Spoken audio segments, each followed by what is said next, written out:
Lock mandrels are flow-through devices used to anchor subsurface flow controls in the flow stream of the well. Lock mandrels will either anchor directly in the tubing wall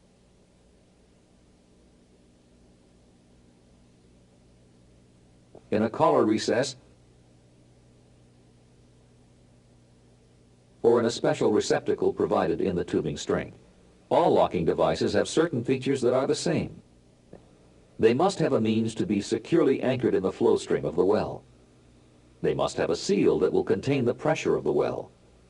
They must allow the attachment of a subsurface control. It must be possible to set and retrieve them in the tubing bore.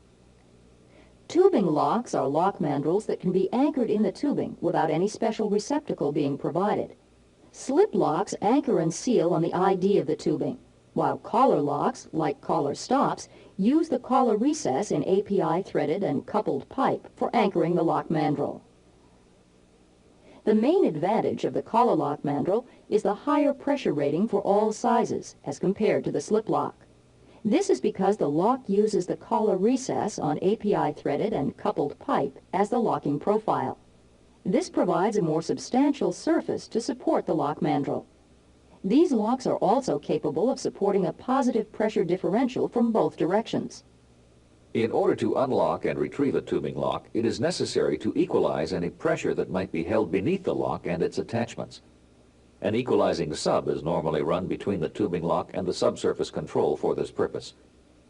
The equalizing valve is held in a closed position by a spring and protrudes slightly into the bore of the body. To equalize the pressure beneath the lock mandrel, a prong is run attached to the pulling tools. The prong is run through the bore of the lock mandrel and pushes the valve open. Once the pressure has been equalized, the lock may be unlocked and retrieved.